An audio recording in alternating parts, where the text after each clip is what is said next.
Welcome back to Two Who's Review. I'm Alex, I'm Fitz. I'm Sam. I'm Hadley.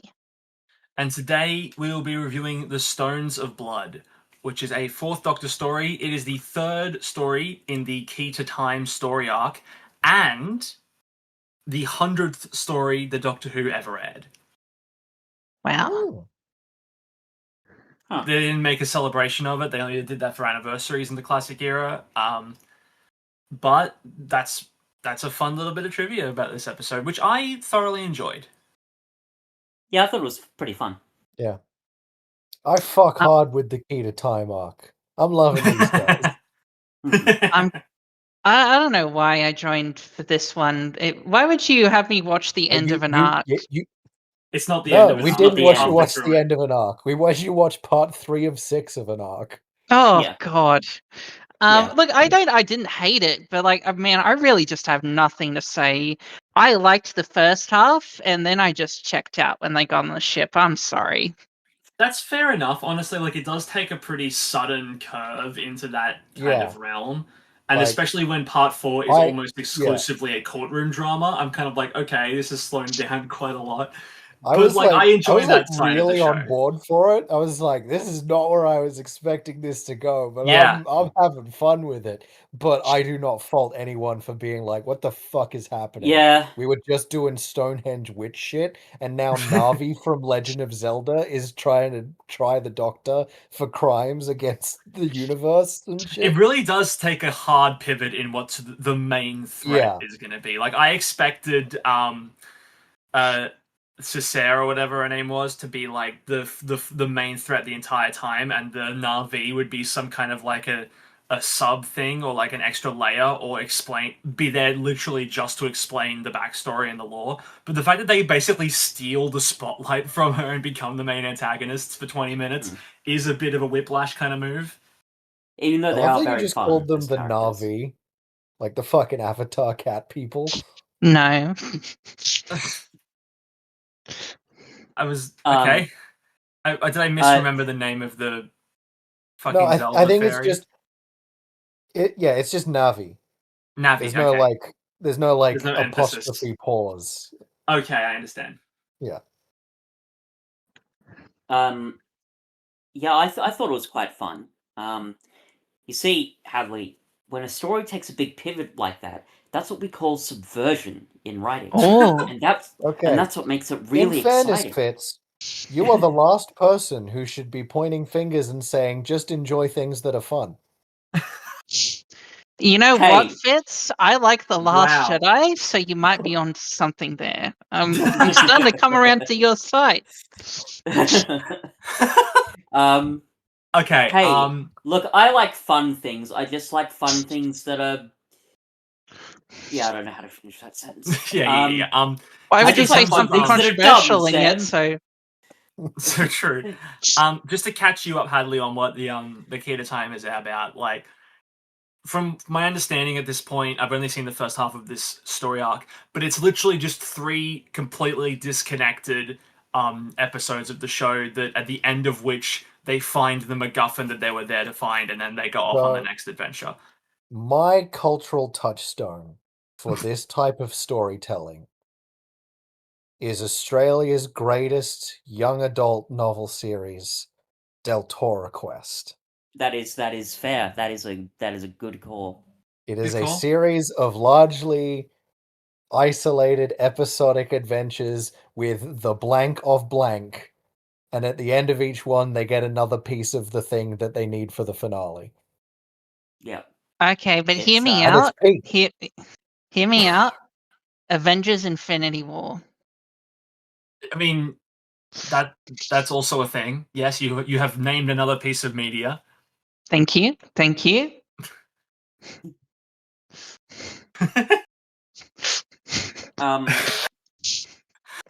the Dragon. I can do it too. Yeah.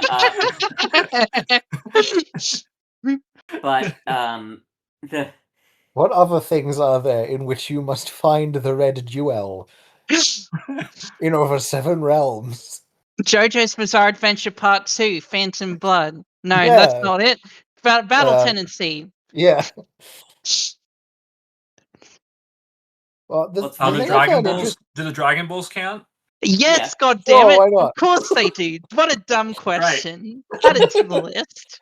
So I did have the thought in the back of my mind. I wonder what this is going to be like for Hadley coming in Yeah. on part 3 of a 6-part story arc, Mm. having not seen 1 and 2, and probably not going to see 4, 5, and 6. Probably But not. then, like, the first part did have a fairly succinct recap of what Yeah. the point of the key to time stuff was. And he was like, don't forget, the White Guardian and the Black Guardian are guys who will be in it later, probably. Yep. The Black Or Guardian maybe they puts their won't. hand into the Who's to Infinity say? Gauntlet and says, "Fine, I'll do it myself." I mean, my You'd be my surprised my how. my my shot in the dark theory is that when we saw the White Guardian in Ribos, that was actually the Black Guardian, and Interesting. yeah, I Fitz, can neither I'm sure confirm you nor know the deny end. that. Yeah, don't. No, I won't. I Actually, I've don't That think slightly should forgotten go the without details of the saying. ending, but Yeah, I don't think you Shut needed the to say fuck it. up. It's okay if you spoil Anyway, it for me, Fitz. You can tell me just me. just message Hadley about it, but leave Yeah. me and Sam in the dark. yeah. Oh I no, actually you can't. say it now, and you guys just put your fingers over your ears. Yeah. Don't listen. We can deafen our Discord if you want. No. I actually can't remember all the details of the ending. We'll have to That's get to it. handy. But Yeah. yeah, I would say clearly, Hadley, you are more nonplussed about this episode than the three of us. I am curious how much of that is just that it was part 3 and you had no context for the overarching we have to find the key to time stuff. Yeah, the other thing was just how invested I kind of got in the first half. I liked the how like weirdly autistic these two old ladies were about surveying this Yeah. random Yeah. hill, and then there was this rival surveying group that also happened to be a cult, and like that's done. You've come That's up with your fine, yeah. premise. You don't need anything else, but you insisted on a trial in hyperspace, whatever the fuck that means. I was perfectly happy with my rival surveying groups. You did a whole episode about cricket. You can do a whole episode about this. Hard disagree. In a weird way, the hard left turn to like the courtroom stuff felt more Douglas Adams coded than the last episode written by Douglas Adams. Oh, yeah. Yeah, that's. I don't know if I'd 100% agree, but it certainly felt very Douglas Adams. Yeah, for it's sure. like it's the kind of tone shift into something completely different that Well, there's he would that. do Well, there's that pretty one. well. There's that one bit where where the Doctor and Romana just walk away, and then one of the Megara just goes, they have gone, which feels like a Yeah. Douglas Adams little moment. So yeah, that's fair. Yeah, I mean,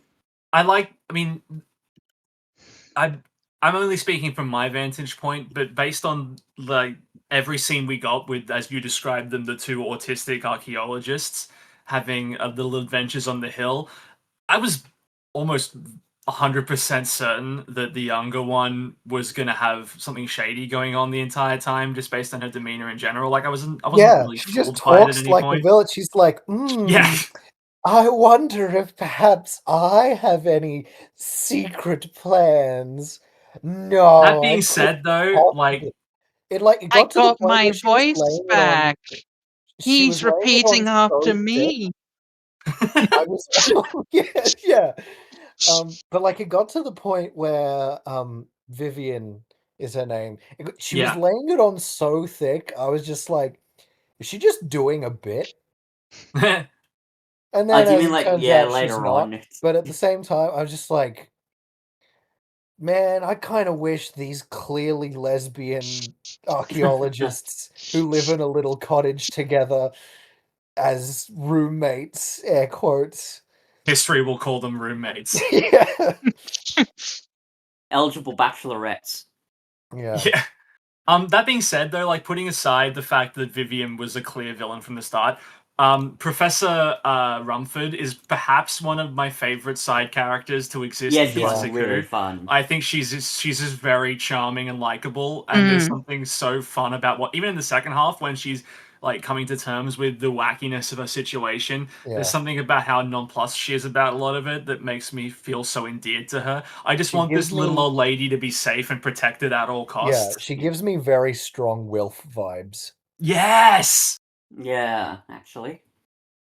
Even the fact that she believes what the Doctor says so quickly. Like, I mean, don't go wrong, there's reasons for it because of all the wacky shit, but we don't have to go through that frustrating, what are you talking about, Doctor? There's no way that can be possible. Hyperspace doesn't exist, da da da da. She's got such an intrepid spirit of adventure. There's that bit where Romana basically says, yeah, we basically need to take the situation into our own hands. And she's like, that's the spirit. And he's just such a endearing character. And great performance, too. Yeah. It's that impression where, obviously, like, she's an old, elderly woman, and she's got kind of that cliche vibe, but there's obviously more underneath it. So there's quite a lot of layers there. And she's a fun character who I liked because she was fun. I mentioned during our last Classic Who review that there are very few pieces of media that can elicit like a genuine like belly laugh from me if I'm watching it by myself. And this got me. I had a couple in this. One of them was when Professor Rumford like is asked like, "Do you know what this is?" And she says something like, "Oh, if I knew that, I would be running the archaeology department there, and not that hack." Whoever they said. Like, I found that just to be a genuinely like funny and endearing line.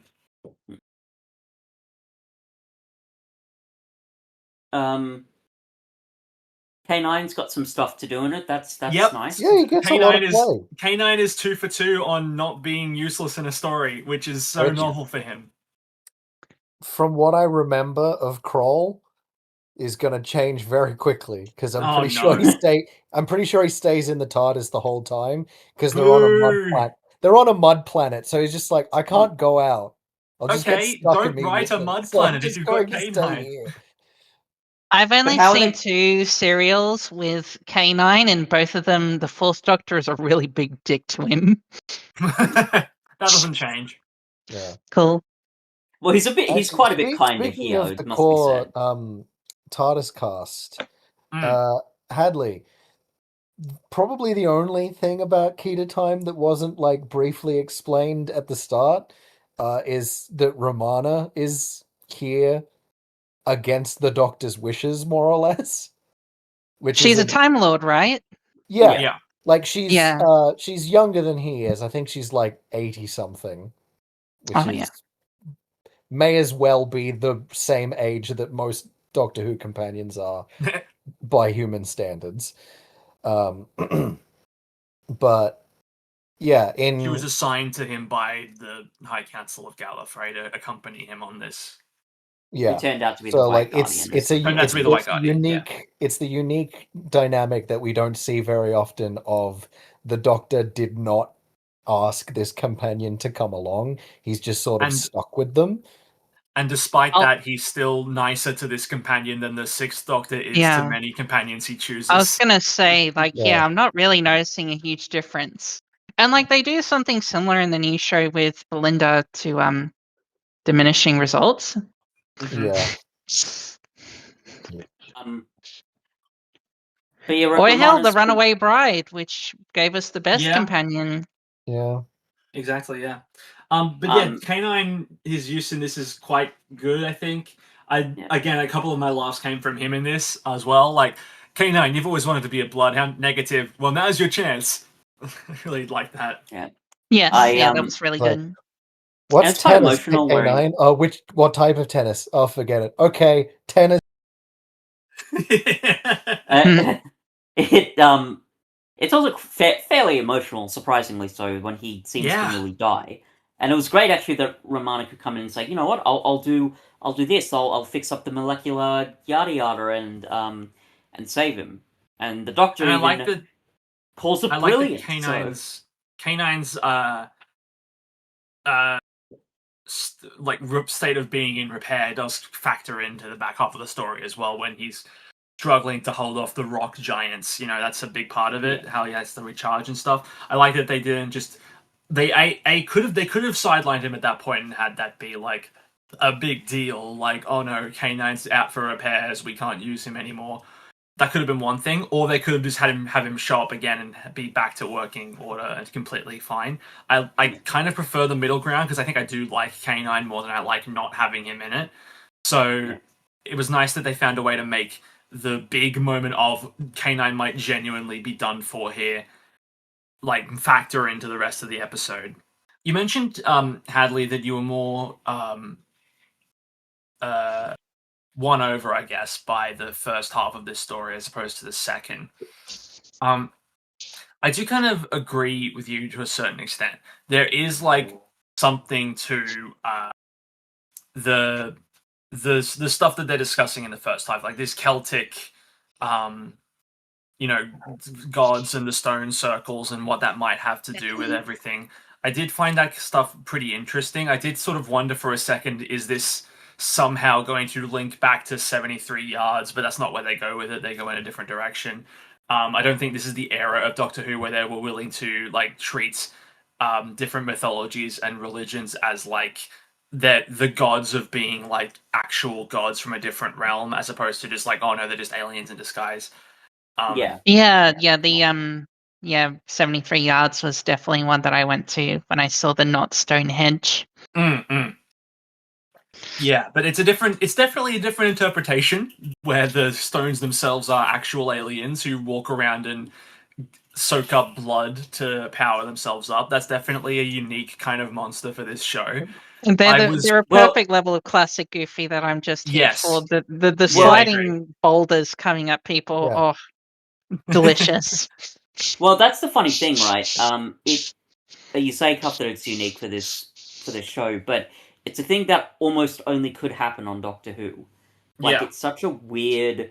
Like, they're obviously doing it because, that's kind of what the budget allowed for, and yet, it works. It's weird, it's creepy, and is frightening enough for the story, I think. Yeah, so... I mean, there is something to the goofiness of it, and yet that scene where the campers are like they're drained of blood and you see them becoming skeletons, it is kind of chilling.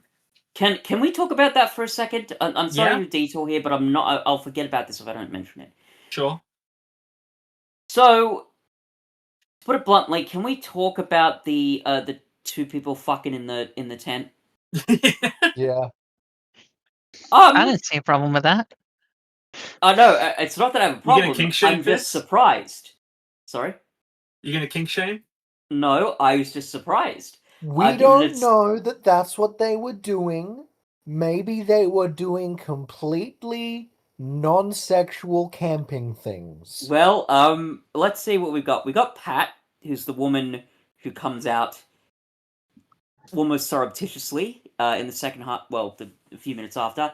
And then we got the guy who, for some reason, I'm just going to call him Brandon. So Brandon comes out. Okay. So Brandon, as I call him, comes out. He stands up. He's filling up his pants. And I'm like, wow, I don't know if there's ever been that strong implication of romantic fun times on Doctor Who before, or possibly even since that point, because, well, definitely not before. But even in modern Doctor Who, I assume most of that stuff is just funny, ha-ha innuendo for the grown-ups. So I don't have a problem with it at all. It made me laugh, but it just took me off guard. I just wanted to bring that up.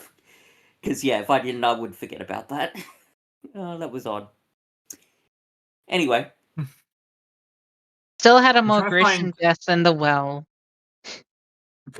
Okay. Hey, Hadley, come on now. Weren't those deaths in the well, isn't it a mark of subtlety that it doesn't have to be... I could really feel them throwing in the wall. 50 feet across a room into a wall. I'm trying to That's true. find something in the story notes here that like has reference to that scene or not. There isn't. Funny thing though, hang on, where is it? I just found this now. Here, during a break in film. Oh, so they were filming this at a place called the King's Men, which is just this big rock formation, or just like somewhere around there. Like, and apparently during the filming, I just had it. Oh yeah, the cast and the crew were joined by a group of children who were tasked with counting the King's Men as part of a school assignment. The students were baffled when their tally reached 80 stones rather than the anticipated 77, until it was revealed that they inadvertently included the Ogre props. That's funny. So apparently they were convincing enough on set to fool children into thinking they were actual See, if stones. those had been real Ogre, those children would all be dead. Dead, yeah. That's Let true. this be a lesson to you. I'm not sure what lesson exactly, but let it be one. Yeah.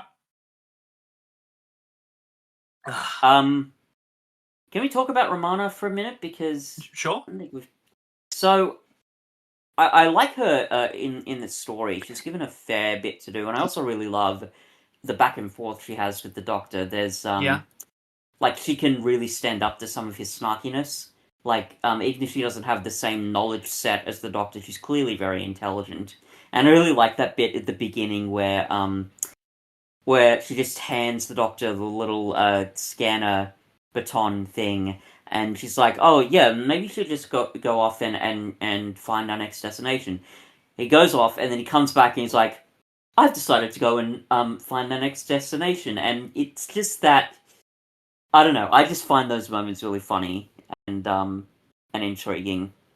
There's that antagonism, but there's also that kind of camaraderie underneath it, and I think it's. I'm the Doctor. I'll be having the ideas around here. Thank you very much. Yeah. And notice that that way that dialogue was conveyed was a lot more subtle than how RTD would probably convey it in one of his stories, but that's besides the point. Anyway, but yeah, Romana's pretty good in this story. The one thing that did confuse me, and perhaps you folks will agree here, but when she apparently sees the Doctor, did anybody else see him in that moment? The Doctor who wasn't the Doctor, that's done from voice. It's shot from the not Doctor's point of view. Yeah. Okay, because that was a little odd. I mean, I assume it would have been fairly easy to fix up, but anyway, it wasn't enough to ruin it. It was just a little strange the way that scene was blocked and directed. I genuinely didn't know what was happening. I tried to rewind it. I was like, did I miss something? And I genuinely just must have missed the shot where it was supposed to be the Doctor. The villain has the artifact that can shapeshift, so she made herself look like the Doctor and pushed Romana. Oh, she had the reality stone, so the previous key time stones must have been the time stone and the space stone, right? Ooh, no, I don't think the other two did. The other two have special powers. Well, the second one was the planet itself. Remember? Yeah, it was the entire planet. So that's the space stone. What was the first? What was the first one? The first one was like the special mineral that was on Ribos. Oh yeah, the special mineral. So maybe matter, I guess. I don't know. Matter, space, and time. That's also you are the wrong kind of nerd in this conversation. So, what would it be? Would it be? It wouldn't be time. I believe this would be the E=mc squared stone. Wouldn't be mind. Wouldn't be soul. Hey, I don't sound that much like a Redditor. Thank you. Maybe the power. I'm just continuing on. Maybe the power stone, I guess, because of all this mineral, greed is power. I don't know. Yeah. The political power stone. The powers that be stone. The white power stone. Wait, no, cut that. Good lord. No, if you'd seen Ribos, it's a little bit white power stone. It's a little bit white power stone, yeah. Actually. Yeah, so yeah, it could have been a bit clearer as to what that was. It wasn't very clear. One thing I was astounded by was that the next episode didn't have a 1 minute long recap at the start, being like, here's It the just previous started minute of the where the last one ended. I was Yeah. like, that's not what classic Doctor Who does. You've got a You got a 25-minute pad for runtime. time. 3 minutes of those are the opening and closing titles, and 1 to 2 minutes of that are the last 1 to 2 minutes of the previous episode. That's how it works. Apparently not. You can just do that. But then the other ones did that anyway. So I guess episode 2 was just jam-packed full of stuff. There must have been. Yeah, they had to get all of that. They had to get all of the lesbian autism out before the reveal at the end of episode 2. Mm. A sentence I never thought I'd say in my life. Well, they had to get all the, according to Hadley, all the good stuff out of the way before the dumb stuff happened. Yeah. You hang out with me and Hadley enough that lesbian autism was probably going to be something that came out of your mouth eventually. Well, yeah, but not we have to I get it believe out of the way to move on to the rest of the stuff. Not that. I've now upgraded to bisexual autism, I'll have you know, which is Wow. even cringier. Hey. I can attest to that. I love the last appearance I had was in the Reality War, and you were like, "No, cut it! I don't want to talk about my sexuality." And now you're like, Hey, "Yeah, that is my business." Okay, okay. I'm sorry. I'm sorry. Nuts. Now sorry. Fitz is more angry than he's ever been. Jeez, Fitz, calm down, okay? You're really genuinely angry right now. This is the maddest I've ever been. Do we want to talk about the episode again or something? Yeah, sure. Let's do it. Yes, let's move on from my seething rage. Apparently.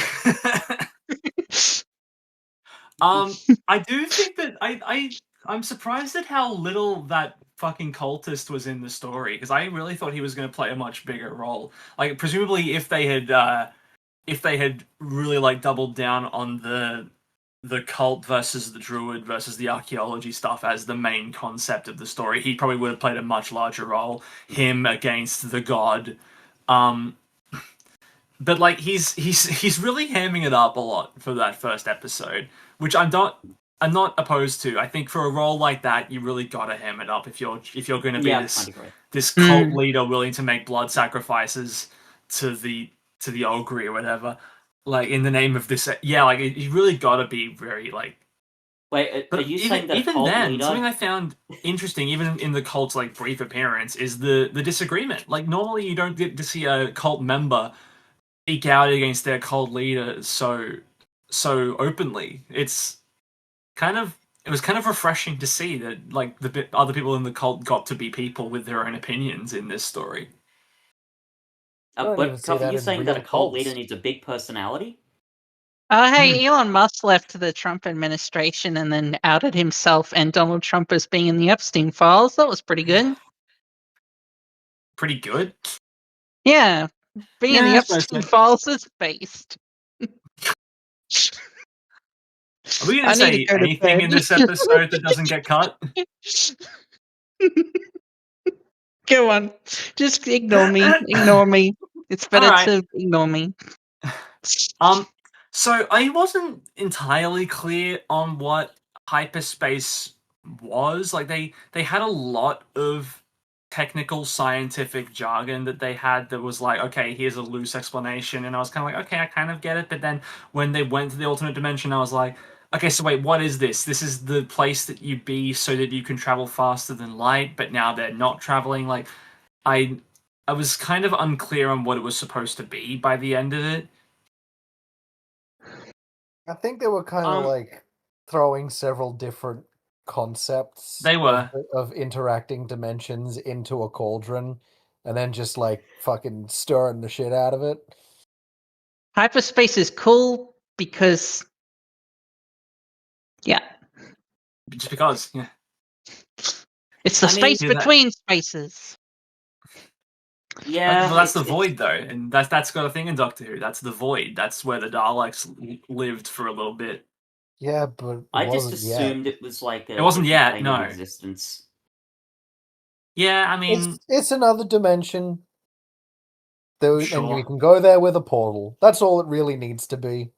Yeah, I know, but like at that point, like, why not just have it be another dimension? Why devote like 2 to 3 minutes of screen time to explaining scientifically how you can travel faster than light? Like, I don't think that was very relevant at the end of the day. I mean, devil's advocate, I would say it's not particularly relevant to the plot, but It's we not. do get those like scenes of the Doctor and the The Professor like professor. talking about the mechanics of like in alternate dimensions and all that kind of stuff, and we get some fun character interactions between the two of them out of it. So We do. That's fair yeah. enough. And Yeah. that brings us on to the Megara, or Yeah. the fucking judge, jury, and executioner entities.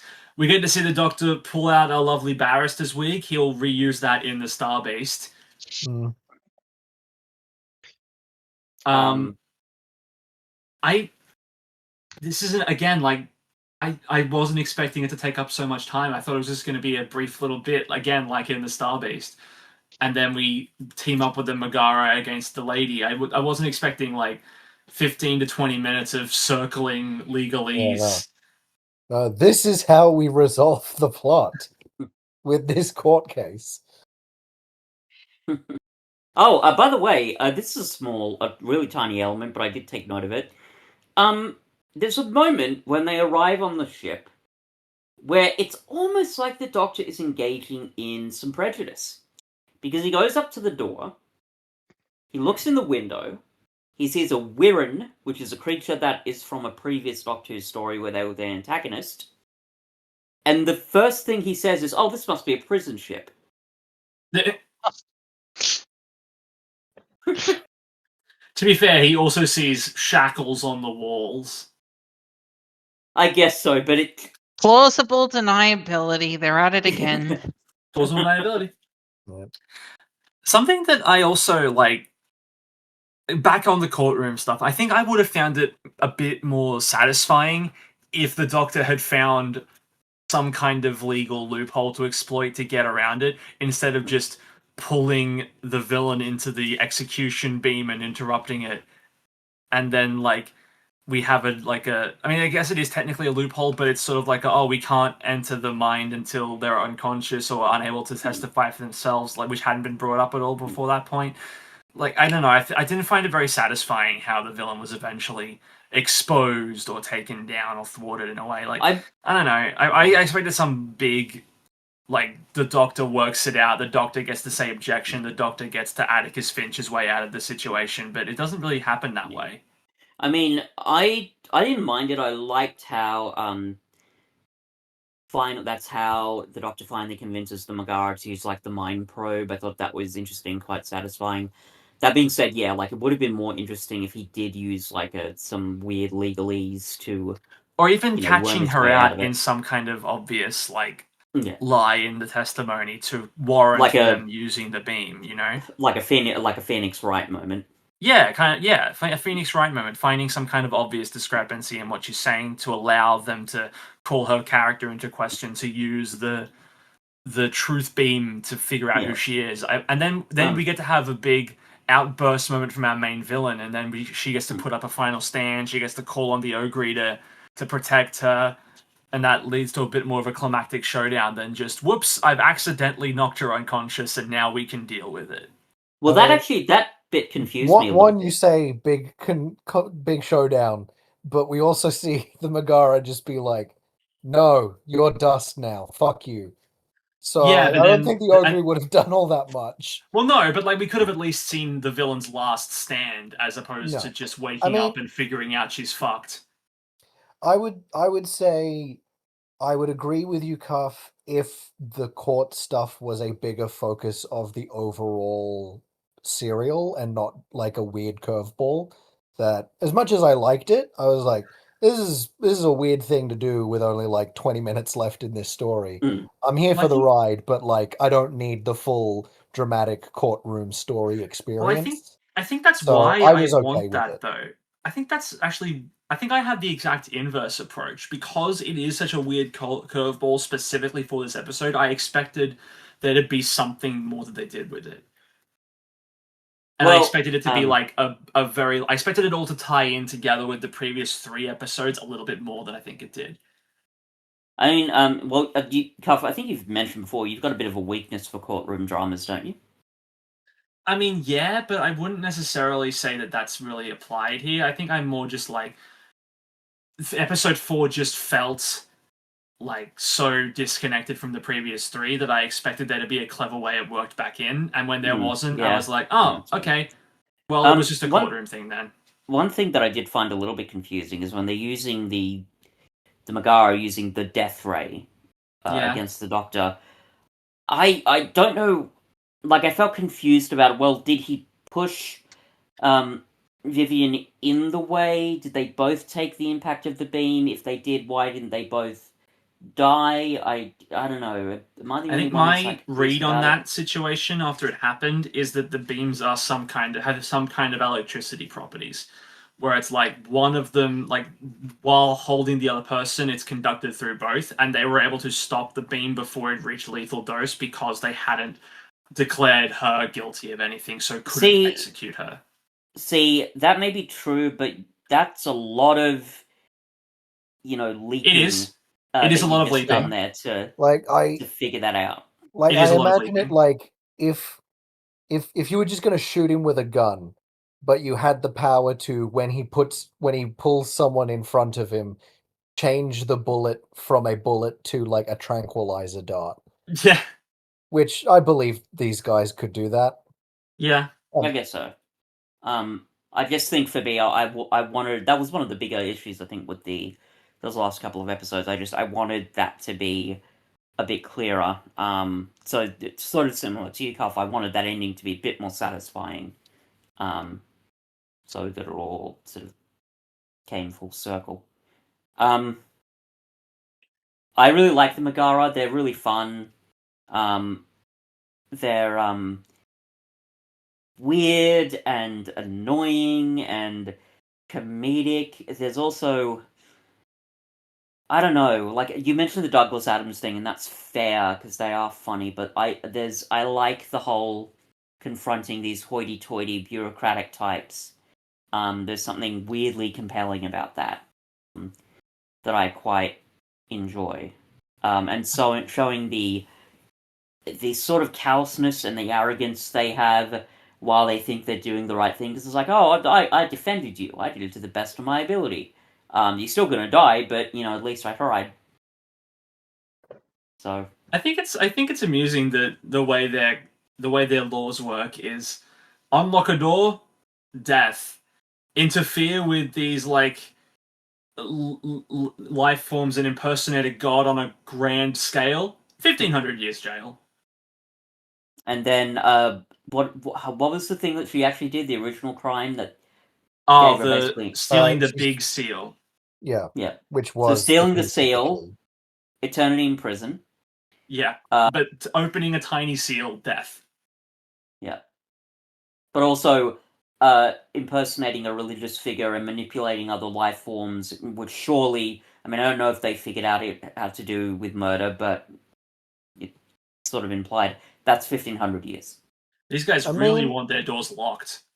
That being said, a 1,500-year prison sentence, when you get down to it, actually probably is more severe than a death sentence.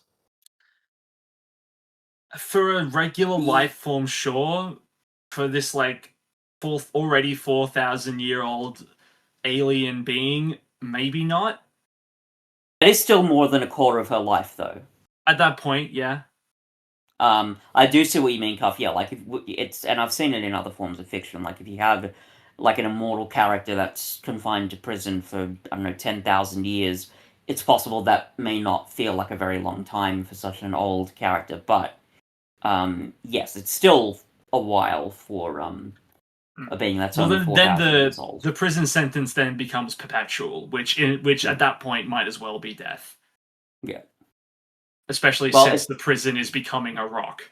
Turning into stone. That's was that gets kind of more fucked up the more I think about it. Really, Yeah.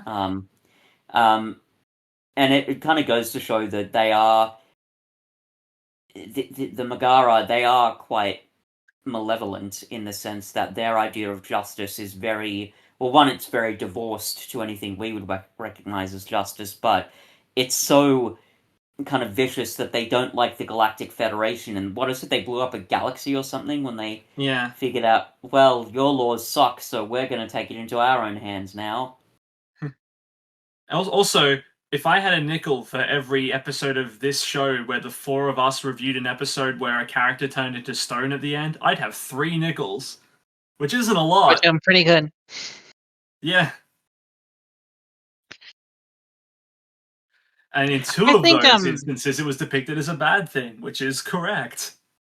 Well, see, petrification is like that's ancient. That goes back to Medusa. So I think that people will keep doing that. I'm sure we'll see another example, and if I'm not on for that, there will be hell to pay. But besides that, that's the first thing I've computed in a while. So thank you. There you go. Just bringing you back Yay. in. You're still here. You didn't get booted from the call by Fitz after he was very, very angry with you. No. Well, what the fuck, Fitz? You could have been a bit more chill about it. That's why my Discord crashed. Fitz manipulated it. Yeah, I got so frustrated. And I had to take control. But you did it to the wrong guest. You misfired. I was so. He's just like, I'm so angry. Any trans woman, get him out of here. It doesn't matter which one. Okay, no.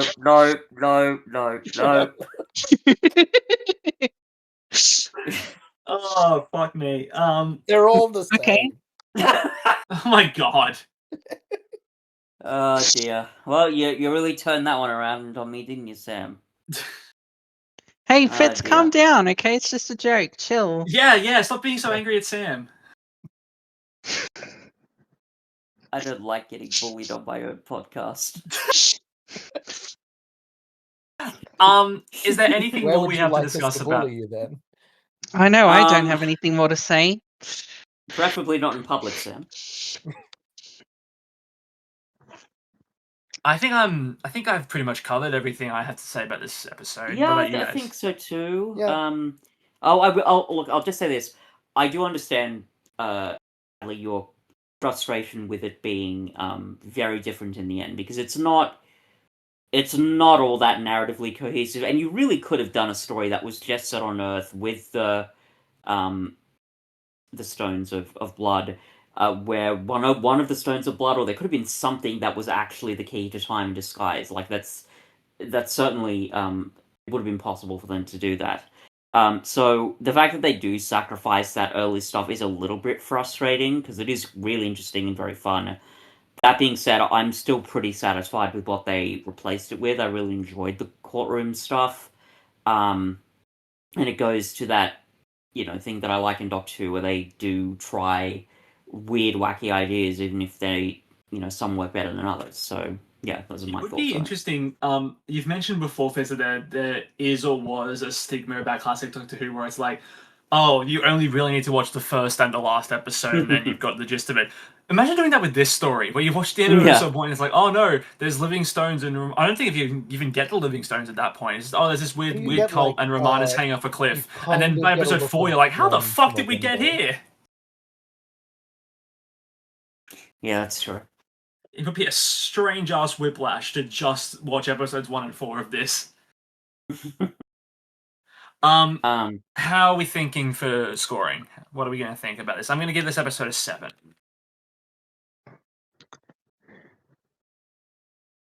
I'll give it a 6. It's a very, very unconvincing 6. It's something. Sure. Okay. Yeah, like we've said before, I don't fault anyone for not liking how this takes such a weird and unexpected twist, but I didn't mind it. I had fun with it. I like our supporting characters. I've been really enjoying the Key to Time so far, so I'm going to give this one an 8. Fitz? So I'm in a slight toss-up because I think back to the Leisure Hive, which despite its flaws, I really did enjoy, but I gave that a 6. I think I'm going to give this one a 7 though. So you couldn't decide between 6, 7? All right, now I'm angry. Sam, I already told everybody not to make that joke during the break. You didn't. And I now- At least I wasn't there. I was pissing. Yeah, I wasn't here for that. 6, 7's funny, guys.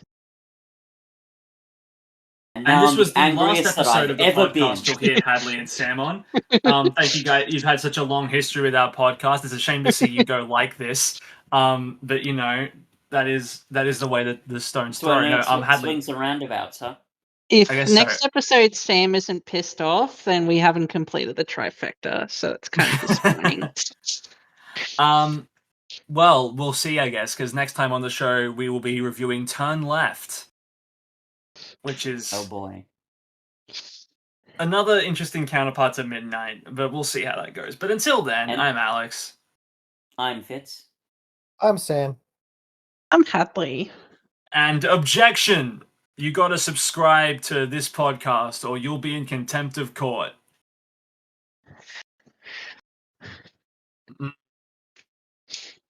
Are we getting better with our outros or are we No, not? No, God, no, no. no. No? Okay, well, thank you Molto for bene is what I thought of that outro.